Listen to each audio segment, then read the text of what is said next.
ஆன்மீக டாக்ஸ் நேயர்கள் அனைவருக்கும் வணக்கம். இன்னைக்கு நம்மளோட டாக்டர் ஆச்சாரியா ஹரிஷ் ராமன் தான் இணைஞ்சிருக்காரு. நிகழ்ச்சிக்கு போகலாம். சார் வணக்கம். சார் வணக்கம்மா, நமஸ்காரம். இன்னைக்கு எங்களுக்கு இன்ட்ரெஸ்டிங்கான டாபிக் என்ன சார் சொல்ல போறீங்க? ஒரு அற்புதமான யோகம், அது பேரு குரு புஷ்ய யோகம் அப்படின்னு சொல்லுவோம். அந்த குரு புஷ்ய யோகம் அப்படிங்கிறது அந்த நம்ம உச்சம் பெறக்கூடிய குரு புஷ்ய நட்சத்திரம் அப்படின்னு நம்ம சொல்லுவோம் வடமொழியில. ஆனால் அது பூச நட்சத்திரம்னு நம்ம தமிழ்ல சொல்லுவோம்.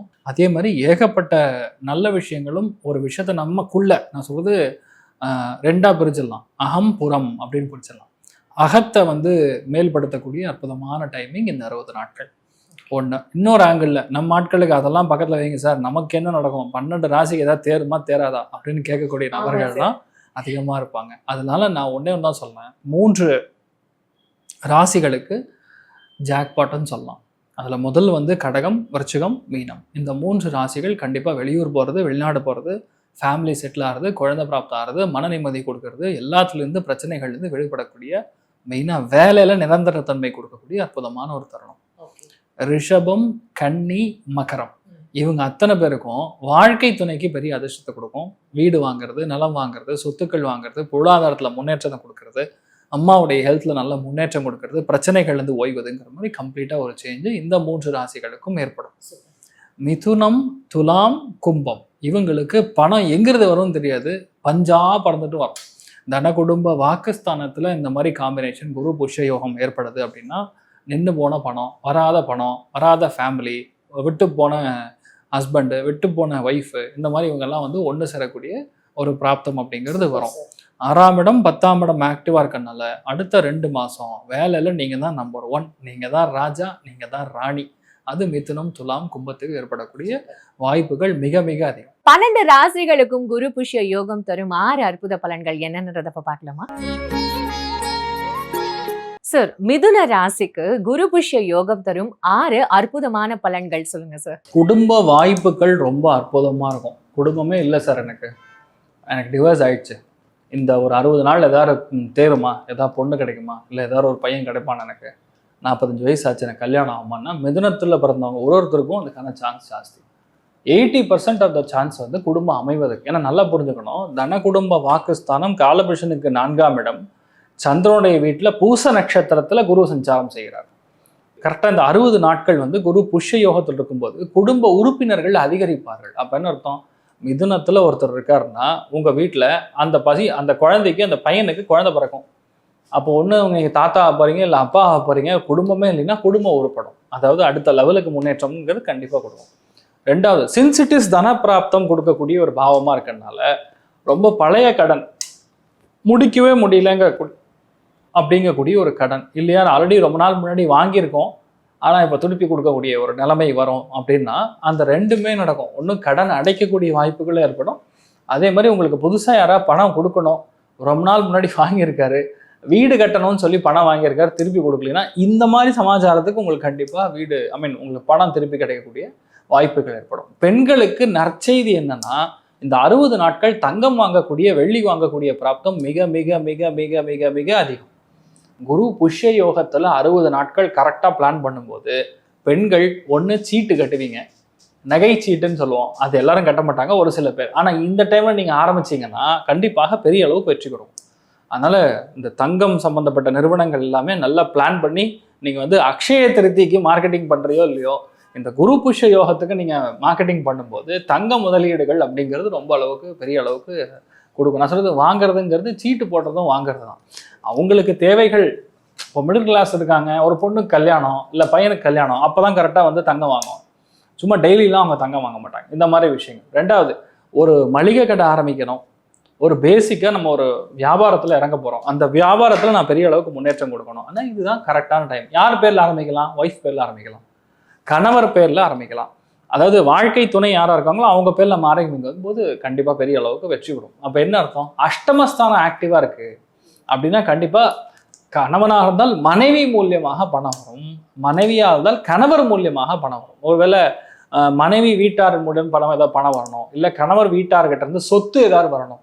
இது பூர்வீக சொத்து சார், வயல் இருக்கு, ஒரு பண்ணை இருக்கு, அதை விற்றாதான் நமக்கு பணம் வரணும். அந்த மாதிரி விஷயங்களை விற்று உங்களுக்கு 40% அதுக்கான பணம் வரக்கூடிய வாய்ப்புகள் ரொம்பவுமே அதிகமாக இருக்குன்னு சொல்லலாம். அப்போ மிதுனத்தில் இருக்கிறவங்களுக்கு ஸ்ட்ரெயிட்டாக உங்களுக்கு டைரக்டான ஒரு ப்ராஃபிட்டா இல்லை உங்களுக்கு ஒரு பெரிய பொருளாதாரத்தில் வளர்ச்சியாக கொடுக்காது. உங்கள் வீட்டாருடன் சேர்ந்து உங்களுக்கு ஒரு பெரிய ஒரு மாற்றத்தை கண்டிப்பாக கொடுக்கும்.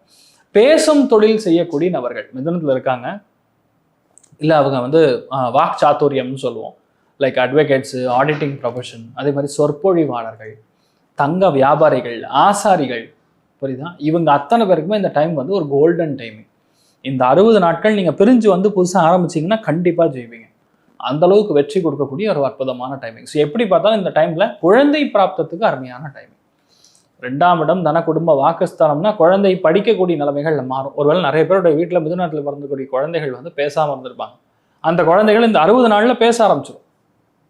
குரு புஷ்ய யோகத்தில் கனெக்ட் ஆகும்போது மெயினாக புரிஞ்சுக்க வேண்டியது, ஆஞ்சநேயருக்கு வந்து நம்ம அபிஷேகம் பண்ணணும். தேனில் அபிஷேகம் பண்ணி அதை வந்து நம்ம நாக்கில் தடவின்றோம்னா இந்த 60 நாட்கள் ஸ்பெசிஃபிக்காக பண்ணிங்கன்னா பேச்சோடைய திறமை, மூளையின் வளர்ச்சி, படிக்கவே மாட்டேங்கிறான் குழந்தைன்னா கரெக்டாக இதை பண்ணோம்னா ஆட்டோமேட்டிக்காக பெரிய அளவுக்கு உங்களுக்கு சக்ஸஸ் கொடுக்கும். ஸோ அற்புதமான காலம். மிதுனத்தை பொறுத்த வரைக்கும் ஒரு அருமையான ஒரு துட்டு கொடுக்கக்கூடிய காலம், வேலை. அதாவது இந்த 60 நாள் யூஸ் பண்ணுங்க, எல்லாமே மாறும். அந்த அளவுக்கு நல்லா இருக்கக்கூடிய டைம். சார் சுயதொழில் பண்றவங்களுக்கு எப்படி சார் இன்வெஸ்ட்மெண்ட்டுக்கான டைமிங்? ஏன்னா 2ஆம் இடம் தன குடும்ப வாக்குஸ்தானத்தில் குரு புஷ்ய யோகத்தில் கன்ஜங்க்ட் ஆகும்போது ஆட்டோமேட்டிக்காக நீங்கள் இன்வெஸ்ட்மெண்ட் பண்ணி ஒரு ரிட்டர்ன்ஸ் எடுக்கிற மாதிரி, லாங் டேர்ம் இன்வெஸ்ட்மெண்ட் பண்ணி ரிட்டர்ன்ஸ் எடுக்கிற மாதிரி. ஸோ 100% உங்களுக்கு ஒரு பெரிய ஒரு பல்கான அமௌண்ட் நீங்கள் எதிர்பார்க்கலாம். இதெல்லாம் ஆல்ரெடி கொடுத்து வச்சிருக்கேன், இதெல்லாம் ஆல்ரெடி நம்ம கொடுத்துருக்கோம், வர வேண்டி இருக்கு அப்படின்னா இப்போ நம்ம வரக்கூடிய வாய்ப்புகள் மிக மிக அதிகம் அப்படிங்கிறது புரிஞ்சுக்கலாம். எந்த தெய்வத்தை வழிபடணும் சார்? பரிகாரம்னு இவங்களுக்கு ஏதாவது ஒரு விஷயம் ஸ்பெஷலா இருக்குமா சார்? அதாவது மஞ்சள் பூ கொண்டு போய் சுவாமிக்கு போட்டு அர்ச்சனை பண்ணா போகும். ஏதோ ஒரு அம்பாள்,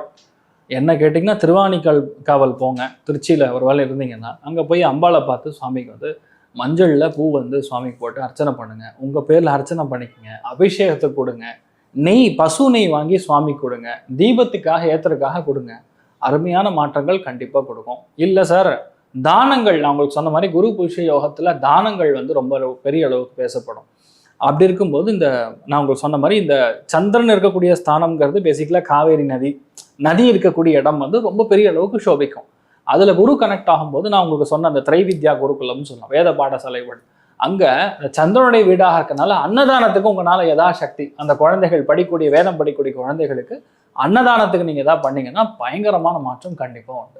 மிதுன ராசி அன்பர்களுக்கு இந்த காலகட்டம் வரக்கூடிய 6 மாசத்துல பாத்தீங்கன்னா உங்களுடைய ஜென்ம குருவினுடைய நிவர்த்தி அப்படின்றது மிகப்பெரிய அளவுக்கு இந்த ஜூன் மாசத்துல இருந்து இந்த மிதுன ராசி அன்பர்கள் செயல்பட போறாங்க. ஏன்னா எந்தவித காரணமும் இல்லாமல் அதிகப்படியான ஒரு வேலை இழப்புகளை சந்தித்தவர்கள் நம்ம மிதுன ராசி என்பர்கள். அப்படி இருக்கும்போது ஏதாவது ஒரு காரணம் இருக்கணும். நம்ம வேலை செய்யலை, அடுத்து பார்த்தீங்கன்னா நம்மளுடைய உயர் அதிகாரிகளுக்கும் நம்மளுக்கும் தேவையில்லாத ஒரு வாக்கிய தகராறு, இந்த மாதிரியாகலாம் இருந்தால் கூட ஏதோ ஒரு இடத்துல ஒரு அக்செப்டன்ஸ் இருக்கும். ஆனால் எந்த வித காரணமும் இருக்காது. உயர் அதிகாரிகள் இவர்களுக்கு ஃபுல்லாகவே சப்போர்ட் பண்ணியிருப்பாங்க. இவர்களும் இவர்களினுடைய வேலையில் மிகவும் ஒரு பொறுப்பெடுத்து கடமையை மிகவும் முக்கியமாக முடிக்கக்கூடிய ஒரு நபர்கள் இந்த மிதுன ராசி அன்பர்கள்.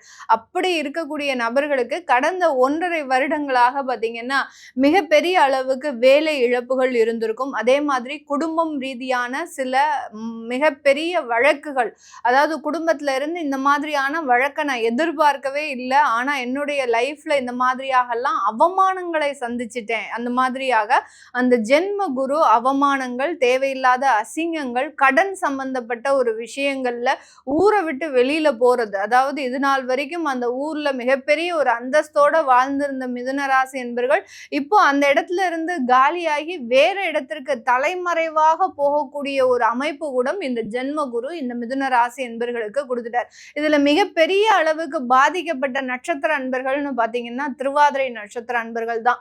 திருவாதிரை நட்சத்திர அன்பர்களும் மிருகசீரிட நட்சத்திர அன்பர்களும் இந்த வாழ்நாள்ல இது நாள் வரைக்கும், அதாவது 2025 ஜனவரியிலிருந்து இவர்கள் படாத கஷ்டமே கிடையாது.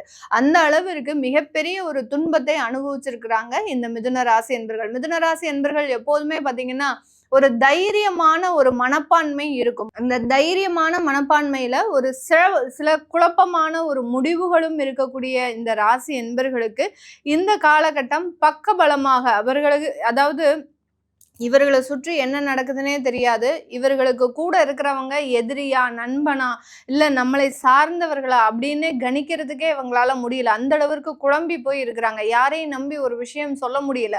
அது அப்படியே காட்டு தீயா பரவுற அளவுக்கு சில பிரச்சனைகள்லாம் வருது. இந்த மாதிரியாக அந்த குழப்ப நிலையிலிருந்து விடுதலை அடைவதற்குண்டான ஒரு நேரமாக தான் இந்த மிதுன ராசி என்பர்களுக்கு இந்த குரு பெயர்ச்சி, அதாவது குடும்பஸ்தானத்திற்கு பெயர்ச்சி ஆகிறார். 2ஆம் இடம் தனம், வாக்கு, குடும்பஸ்தானத்திற்கு பெயர்ச்சி ஆகிறதுனால மிகப்பெரிய ஒரு வருமானங்கள் அப்படின்றது காத்துட்டு இருக்குது. நிறைய பேருக்கு மிதுன ராசி என்பர்கள் யார் யாரெல்லாம் அதாவது சர்வீஸ் சம்பந்தப்பட்ட சில தொழில்கள் செஞ்சுட்டு இருக்கிறீங்க, ஒரு கமிஷன் தொழிலோ, ஒரு கன்சல்டன்சி ஒரு தொழிலோ, ஒரு ட்ரெயினரா இருக்கலாம், அதாவது ஒரு கார்ப்பரேட் நிறுவனத்துல மிகப்பெரிய ஒரு ட்ரெயினரா இருக்கலாம். இவங்களுக்கெல்லாம் மிகவும் ஒரு ஸ்கிராச் லெவல்ல இவர்களினுடைய தொழில் அப்படின்றது கடந்த காலத்துல இருந்திருக்கும். எங்க போனாலும் எனக்கு கிளையன்ஸ் வரமாட்டேங்கிறாங்க அப்படின்னு சொல்லக்கூடிய அளவிற்கு இருக்கும். இப்போ அதற்குண்டான ஒரு மாற்றங்கள், தொழில் ரீதியான முன்னேற்றங்கள் மிகவும் முழுமை அடைவதற்குண்டான ஒரு நேரம். சில பேர் பாத்தீங்கன்னா இவர்கள் ப்ராடக்ட், அதாவது மேனுஃபேக்சரிங் சம்பந்தப்பட்ட சில ப்ராடக்ட்ஸ் வச்சிருக்கிறாங்க அப்படின்னா அதெல்லாம் எக்ஸ்போர்ட் பண்ணக்கூடிய லெவலுக்கு ஒரு அச்சீவ்மெண்ட் அப்படின்றது இந்த காலகட்டம் இந்த மிதுன ராசி என்பர்கள் பெறக்கூடிய ஒரு நேரம். ஏன்னா 10ஆம் இடத்துல அந்த சனி பகவான் ஜூலை மாதம் வக்ரம் அடையறதுல இருந்தே பாத்தீங்கன்னா உங்களுக்கு நன்மைகள் உங்கள் வீட்டு வாசல்ல வர்றதுக்கு உண்டான ஒரு நேரம். இது நாள் வரைக்கும் ஒரு வாய்ப்புகள் கூட எனக்கு வரல அப்படின்னு சொல்றக்கூடியவர்களுக்கு இந்த காலகட்டம் வாய்ப்புகளை நோக்கி நீங்க பயணிக்கக்கூடிய ஒரு நேரமாக இருக்கும். இந்தந்த இடத்துல இருந்து ஆர்டர்ஸ் வருது, இந்தந்த கண்ட்ரீஸ்ல இருந்து ஆர்டர்ஸ் வருது, இது எல்லாத்தையுமே நான் அக்செப்ட் பண்ணலாமா அப்படின்ற ஒரு குழப்பம் இந்த இடத்துலயும் கண்டிப்பாக இருக்கும். ஏன்னா மிதுன ராசி என்பர்கள் ராசிக்கு அதிபதி புதன் அப்படின்றதுனால ரொம்ப ஸ்மார்ட்டா இருக்கணும்னு நினைச்சு ஒவ்வொரு இடத்துலயும் குழப்பத்திலேயே இருப்பாங்க. அதனால அந்த குழப்பம் இல்லாமல் தெளிவான ஒரு முடிவை எடுக்கிறதுக்கு உண்டான ஒரு கால நேரம் தான் இந்த சனி வக்ர நிலை அப்படின்றது இந்த மிதுன ராசி என்பர்களுக்கு கொடுக்க போகுது. இந்த காலகட்டத்துல இந்த மிதுன ராசி என்பர்கள் சொத்து சம்பந்தப்பட்ட சில வழக்குகளை நிவர்த்தி செய்யறதுக்கு உண்டான ஒரு நேரம். அண்ணன் தம்பியே ரொம்ப ஒத்துமையா இருந்திருப்பாங்க. அண்ணன் தம்பி, அந்த வீட்டுல இருக்கக்கூடிய பெண் குழந்தைகள், இவங்க எல்லாருமே ரொம்ப ஒத்துமையா இருந்திருப்பாங்க. கடந்த ஒரு 6 மாசத்துக்கு முன்னாடி பாத்தீங்கன்னா மிகப்பெரிய ஒரு வழக்குகள் இவர்களுக்குள்ள வந்திருக்கும். என்ன காரணம்னு யாருக்குமே தெரியாது. ஆனா அதுக்கு காரணமே பாத்தீங்கன்னா அந்த 3ஆம் இடத்துல இருந்த அந்த கேது பகவான் அந்த உடன்பிறப்புகளை எதிரியாக மாற்றக்கூடிய ஒரு சூழ்நிலையில இருந்திருக்கு. அதனால இந்த காலகட்டம் பாத்தீங்கன்னா அந்த உடன்பிறப்புகள் மீதான சில வெறுப்புகள் அப்படின்றது நிவர்த்தி அடையக்கூடிய ஒரு நேரமாக தான் இந்த மிதுன ராசி என்பர்களுக்கு இருக்க போது. அந்த சொத்து சம்பந்தப்பட்ட சில பிரச்சனைகள் இருந்தும் வழக்குகளில் இருந்தும் விடுதலை அடைவதற்குண்டான ஒரு நேரமாக தான் இந்த ராசி என்பர்களுக்கு ஒரு அற்புதமான ஒரு மாற்றங்களை கொடுக்க போது. இந்த நேரம் இந்த மிதுன ராசி என்பர்கள் தன்னுடைய கணவன் மனைவி சம்பந்தப்பட்ட விஷயத்துல மிகப்பெரிய ஒரு மாற்றத்தை அடைய போறாங்க. கல்யாணமாகி 1 வருஷம் தான் ஆயிருக்கு. ஆனா அந்த 1 வருஷத்துக்குள்ள கிட்டத்தட்ட நாங்க பாத்தீங்கன்னா 365 நாளும் சண்டை போட்டிருப்போம். ஒரு நாள் கூட நிம்மதியா இருந்த ஒரு அமைப்பு இல்லை. இது எல்லாமே இவர்களுக்கு உண்டான ஒரு பிரச்சனைகளா அப்படின்னு கேட்டீங்கன்னா கிடையவே கிடையாது. 3வது நபர்களின் தலையீட்டுனால இந்த மிதுன ராசி என்பர்களுக்கு அந்த கணவன் மனைவி பிரச்சனை அப்படின்றது அதிகப்படியாக இருந்திருக்கும். அந்த 3வது நபர்கள் பாத்தீங்கன்னா ஒவ்வொருத்தர்கிட்டையும் ஒவ்வொருத்தர் மாதிரியாக மாற்றி மாற்றி பேசி இவர்களுக்குள்ள ஒரு பிரச்சனை, ஒரு அந்யோன்யத்தை பிரிப்பதற்குண்டான எல்லா வேலையுமே பண்ணியிருப்பாங்க. அதிலிருந்தெல்லாம் இவர்கள் சுதாரிச்சு இது நாள் வரைக்கும் என்ன நடந்துட்டு இருக்குதுன்னு தெரியாம இருந்தாங்க அப்படின்னு சொல்லி நான் முதல்லயே சொன்னேன் பாத்தீங்களா. அதிலிருந்தெல்லாம் இவர்கள் சுதாரிச்சு அந்த கணவன் மனைவி ஒற்றுமை அப்படின்றது மேலோங்கக்கூடிய ஒரு நேரம். ஏன்னா இந்த மிதுன ராசி என்பர்களுக்கு களத்திரஸ்தானாதிபதி அந்த குரு பகவான் அவர் ராசி மீது அமர்ந்து இவர்களுக்குள்ள ஈகோ பிரச்சனையை நிறைய தூண்டி விட்டுருப்பாரு. இப்போ குடும்பஸ்தானத்திற்கு போறதுனால இப்பதான் அந்த வாழ்க்கை குடும்ப வாழ்க்கையை நோக்கி பயணிக்கக்கூடிய ஒரு நேரமாக இருக்க போகுது. இந்த இடத்துல நம்ம ராகு கேதுவினுடைய பெயர்ச்சி பாத்தீங்கன்னா டிசம்பர் மாதம் இருக்கிறதுனால இவர்களுக்கு அந்த குடும்பம் ரீதியான வெளிநாட்டு பயணங்கள் அப்படின்றது கண்டிப்பாக இருக்கும். அதே நேரத்துல ஆடம்பர செலவுகள் அதிகரிக்கக்கூடிய ஒரு நேரம். வீட்டுல சொகுசா இருக்கிறதுக்கு உண்டான சில செலவுகளை விரய செலவுகளாக கேது பகவான் 2ஆம் இடத்துக்கு வர்றாரு அப்படின்னாலே பாத்தீங்கன்னா உங்களுடைய சேமிப்பை கரைப்பதற்குண்டான ஒரு நேரமாக இருக்கும். அந்த இடத்துல மாத்திரம் இந்த மிதுன ராசி என்பர்கள் ரொம்ப கவனமாக செயல்படணும். அதே மாதிரி வெளிநாட்டு பயணங்களை நிறைய வச்சுக்கோங்க. வெளியிட மாற்றம் அப்படின்றத நிறைய வச்சுக்கோங்க. மிதுன ராசி என்பர்கள் வச்சுக்கிட்டீங்க அப்படின்னா மிகப்பெரிய ஒரு அளவுக்கு கடந்த காலத்துல இருந்த ஒரு சில பிரச்சனைகள்ல இருந்து நிவர்த்தி அடையக்கூடிய ஒரு நேரமாக இருக்கும். 3 அதிர்ஷ்டங்கள். அது என்ன 3 அதிர்ஷ்டங்கள்னு இந்த ப்ரோக்ராம் வச்சாங்கன்னு எனக்கு புரியல. ஒரு அதிர்ஷ்டம் இருந்தாலே பெருசு. 3 அதிர்ஷ்டம் மிதுனத்துக்கு ரொம்ப கரெக்டா இருக்கும். என்னன்னா, அவங்களுக்கு முதல்ல உத்தியோக உயர்வு, டிரான்ஸ்ஃபர், இடமாற்றம், நல்ல வேலை, அதிக சம்பளம், மன நிம்மதி, சந்தோஷம் அப்படின்னு இவங்களுக்கு அற்புதமான பலனை கொடுக்கும். 2 வீடு கட்டுவாங்க. பாதியிலே நின்றுச்சு சார், நான் கட்ட ஆரம்பிச்சா அது என்ன வாஸ்து தோஷமா என்னன்னு தெரியல சார், பணப்பிரச்சனையா மனப்பிரச்சனையா தெரியல, அது அப்படியே நின்றுச்சு. அதுக்கு அடுத்தது பார்த்தீங்கன்னா குடும்பத்தில் நிம்மதியே இல்லை. இந்த 3 அதிர்ஷ்டங்கள் உங்களுக்கு வந்து சேரணும்னா நான் சொல்கிற மாதிரி வழிபடுங்க. முதல்ல ஞாயிறு அப்படிங்கிற சூரியனார் கோவிலுக்கு போயிட்டு வாங்க. மனோ நிம்மதி, சந்தோஷம், உடல் ஆரோக்கியம், அந்த முன்கோபம் போகும். என்னடா முதல்ல இவர் பலனே சொல்லலை, பரிகாரத்துக்கு போயிட்டாரு, எதுக்காக போனாரு அப்படின்னா அந்த முன்கோபம். அந்த முன்கோபத்தினாலே கடந்த 7 வருஷமா படாத பாடுபட்டுக்கிட்டு இருக்கீங்க. முதல்ல வருமானம், எவ்வளவுதான் வருமானம் வந்தாலும் தங்க மாட்டேங்குது. விரயம் விரயம் விரயம், தேவையில்லாத விரயங்களை உங்களை பாடாப்படுத்திக்கிட்டு இருக்கு. இது எல்லாமே போகணும் அப்படின்னா மௌனமாக இருக்கிறது நல்லது. உங்களை பொறுத்த வரைக்கும் குடும்பம், வாக்கு, தனம் என்று சொல்லக்கூடிய 2ஆம் இடத்துல உங்களுக்கு குரு இருக்கிறது வருமானத்தை கூட்டும், திருமணத்தை நடத்தி வைக்கும், அதே மாதிரி குழந்தை பாக்கியத்தை கொடுக்கும், குடும்பத்தில் குதூகலம் வரும். கொஞ்சம் பாதிக்கத்தான் செய்யும். ஏற்கனவே இவங்களுக்கு கணவன் மனைவி உறவில் சில விரிசல்கள் இருந்தாலும் இந்த குரு 12 வருஷத்துக்கு ஒரு முறை வந்து உச்சம் பெறுறார். 12 வருஷத்துக்கு ஒரு முறை உச்சம் பெறுறாருன்னா முதல்ல குடும்பத்தில் மன நிம்மதியும் சந்தோஷமும் ஆயுள் ஆரோக்கியமும், அதே நேரத்தில் பிரிந்தவர்கள் கூடக்கூடிய காலமாக இது அமையும். வருமானம் வந்தால் ஒரு மனுஷன் என்னங்க பண்ணுவான்? முதல்ல ஒரு வீடு வாங்குவான், ஒரு கார் வாங்குவான், இருக்கிற கடன்லாம் தீர்ப்பான், சந்தோஷமாக வாழ்வான். ஆனால் உங்கள் ஜாதகத்தில் பழைய கடன் தீரும், புதுசாக கடன் வந்தே தீரும். ஏன்னா அந்த சொத்து வாங்க போகிறீங்க இல்லையா, சொத்து வாங்கும்போது உங்களுக்கு நிச்சயமாக கடன் வந்து சேரும். தாராளமாக போகலாம். இதுவே லேட்டு, நீங்கள் தாராளமாக வெளிநாடு போகலாம், வெளியூருக்கு போகலாம், அற்புதமான வாழ்க்கை வரும். தாராளமாக புதிய தொழில் ஆரம்பிக்கலாம். புதிய தொழில்னால வருமானங்கள் கூடும், வசதி வாய்ப்புகள் பெருகும், வெளிநாட்டில் போய் சொத்து வாங்குற அளவுக்கு பணங்கள் வந்து சேரும். சூரிய வழிபாடு பண்ணணும். நான் எதுக்காக சூரிய வழிபாடு சொன்னேன்னா, ஆத்மகாரகன் சூரியனை வழிபட்ட கண்ணு, புத்தி, உடல் ஆரோக்கியம், மன நிம்மதி, இந்த ஒரு ஆங்ஸைட்டி இது எல்லாம் போயிடும். முதல்ல மனம் சாந்தி பெறும், நிம்மதியான தூக்கம் வரும். ராத்திரியெல்லாம் நிம்மதியாக தூங்கலாம். ஒரு மனுஷன் நல்லா தூங்குனா காலங்கத்தால் நல்லா ஃப்ரெஷ்ஷாக வேலை செய்யலாம். இதுதான் உண்மையான பலன். ஆகவே சூரியன் அப்படின்னா நீங்கள் நினச்சிட்டு இருப்பீங்க ஏதோ ஒரு கிரகம் அப்படின்னு. ஆத்மகாரகன். ஒரு பூமியில் கடவுள் கண்ணுக்கு தெரிகிறாரா அப்படின்னா ஒரு நாளைக்கு 2 பேர், 2 இறைவன் கண்ணுக்கு எதிரில் வந்து நிற்கிறாங்க. ஒன்று வந்து சூரியன், இன்னொன்று வந்து சந்திரன். ஆகவே இருவரை வழிபட்டால் அற்புத பலன் தானாக வந்து கிடைக்கும். மிதுன ராசி அன்பர்களுக்கு வந்து பார்த்தீங்க அப்படின்னா சனியுடைய இந்த வக்ர பயிற்சி காலம் எப்படி இருக்க போகுதுன்னு பார்க்க போகிறோம். எப்போ வக்ர நிலைக்கு சனி போக போகிறாரு அப்படின்னு பார்த்தீங்கன்னா, ஜூலை மாதம் 15ஆம் தேதி வந்து வக்ர நிலைக்கு ஆரம்பித்து நவம்பர் 30ஆம் தேதி வரைக்கும் வக்ர நிலையில் தான் இருக்க போகிறாரு.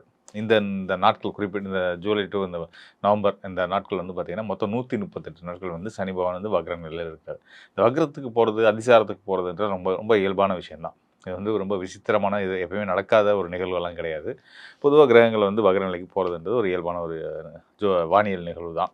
ஸோ அந்த வகையில் வந்து பார்த்திங்கன்னா சனி வக்ர நிலையிலிருந்து உங்களுடைய ராசிக்கு என்ன மாதிரியான பலன்களை கொடுப்பாங்க அப்படின்றத நம்ம பார்க்க போகிறோம். மிதுன ராசிக்கு 2 சிறந்த நண்பர்கள் இருக்காங்க. ஒருத்தர் வந்து அசுரகுருன்னு சொல்லக்கூடிய சுக்கிரன், இன்னொருத்தர் வந்து கர்மகாரகன் நீதிமான் சனி. இந்த 2 பேரும் தான் சிறந்த நண்பர்கள். இந்த 2 பேர்த்தில் யார் பெஸ்ட் ஃப்ரெண்ட் அப்படின்னு பார்த்தீங்கன்னா சனி பகவான் தான். ஸோ அந்த சனி பகவானோட நிலை இப்போ எப்படி இருக்குது அப்படின்னா, எதனால அவர் வந்து உங்களுக்கு நல்ல பெஸ்ட் ஃப்ரெண்ட் அப்படின்னா, ஸ்தான அடிப்படையிலையும் அவர் வந்து உங்களுக்கு அதிர்ஷ்டங்களை அள்ளி கொடுக்கக்கூடிய, ஞானத்தை தெளிவாக கொடுக்கக்கூடிய மற்றும் தந்தையை குறிக்கக்கூடிய ஸ்தானத்துக்கும் அதிபதியாகவும் சனி பகவான் வந்துடுறாரு. வந்துட்டு அவர் வந்து இப்போ எங்கே இருக்காருன்னா, உங்கள் ராசிக்கு 10ஆம் இடமான தொழில் ஸ்தானத்தில் இருக்கார். ஸோ 10ஆம் இடத்துல சனி பகவான் இருந்தாலே வந்து பார்த்தீங்கன்னா, அவங்கள மாதிரியான ஒரு சிறந்த உழைப்பாளிகளை பார்க்க முடியாதுன்ற அளவுக்கு நல்லா கடுமையாக நேர்மையாக உண்மையாக உழைக்கக்கூடியவங்களாக இருப்பாங்க. அதனால் நிறுவனத்தில் நல்ல பேர் புகழ் நிச்சயமாக கிடைக்கும் அப்படின்றதெல்லாம் வந்து பொதுவாக 10ஆம் இடத்துல சனி இருக்கக்கூடிய போது கிடைக்கக்கூடிய பலன்கள். அந்த பலன்களை இன்னும் மேம்படுத்தி தர விதமாக தான் வந்து இந்த வக்ர காலம் இருக்க போகுது. உங்களோட உழைப்புக்கு இது நாள் வரைக்கும் கிடைக்காத மதிப்பும் மரியாதையும் செல்வாக்கும் உங்களுக்கு நிச்சயமாக உங்களுக்கு தேடி வந்து கிடைக்க போகுது அப்படின்னு சொல்லலாம். உங்களுக்கு கிடைக்க வேண்டிய நியாயப்படி, தர்மப்படி, சட்டப்படி கிடைக்க வேண்டிய அனைத்து ஆதாயங்களும் சிந்தாமல் சிதறாமல் உங்கள் கையில் வந்து சேரப்போகுது. அது மட்டும் இல்லாமல் உங்களுடைய ராசிக்கு 10ஆம் இடத்துல அமர்ந்திருக்கக்கூடிய சனி பகவான் மீன ராசியில் இருக்கார் இல்லையா? 10ஆம் இடம் உங்கள் ராசிக்கு 10ஆம் இடம் மீன ராசி. அந்த மீன ராசியில் இருக்கக்கூடிய சனி பகவானுக்கு அந்த மீன ராசிக்கு அதிபதி குருவோட பார்வையே கிடச்சிக்கிட்டு இருக்கு. குரு எங்கேருந்து பார்க்குறாரு அப்படின்னா, உங்களுடைய தன குடும்ப வாக்குஸ்தானத்துலேருந்து பார்த்துட்டு இருக்கிறாரு.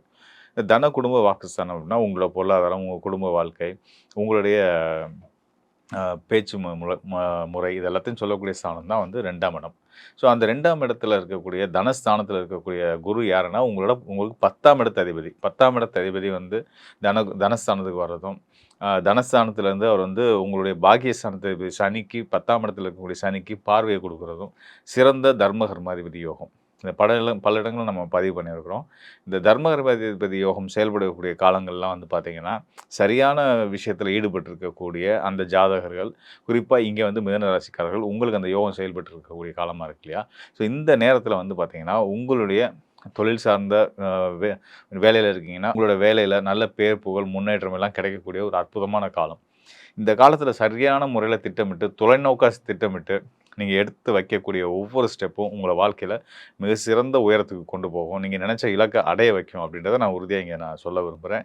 அதன் மூலிமா நல்லபடியாக சம்பாதிச்சு உங்கள் குடும்ப தேவைகள், உங்களுடைய சந்ததிக்கான விஷயங்கள்லாம் சேர்த்துட்டு, அது போக தான தர்மம் இதெல்லாம் செஞ்சு நல்ல பேரும் புகழும் அடைவீங்கன்றதுக்கு அடையாளமாக சனி வக்ர நிலைக்கு போகும்போது அது ரொம்ப சிறப்பாகவும் செயல்பட போகுதுன்றதையும் சொல்லிக்கிறேன். அவருக்கு குருவோடைய ஆதரவும் இருக்கிறதுனால நிச்சயமான முறையில் மிதுன ராசிக்காரர்கள் எதை பற்றியும் கவலைப்பட வேணாம். நீங்கள் நினச்ச அனைத்து நல்ல காரியங்களும் நல்ல செயல்களும் நிச்சயமான முறையில் 100% வெற்றி ஆகும் அப்படின்றத சொல்லிட்டு, அதுக்கு காரணமாக இந்த 2 பேரும் இருக்கிறாங்க. சனி வக்ரத்துக்கு போகிறது, மீன ராசியில் இருக்கக்கூடிய சனி வக்ரத்துக்கு போகிறது, அந்த மீன ராசிக்கு அதிபதியான குரு பகவான் உங்கள் ராசிக்கு தன குடும்ப வாக்குஸ்தானத்தில் இருக்குது. இந்த நிலை ரொம்ப சிறப்பான யோகா அமைப்பு. தைரியமாக சந்தோஷமாக இருங்க. வாழ்க்கையில் எப்பவுமே சிறப்பாகவே இருப்பீங்க.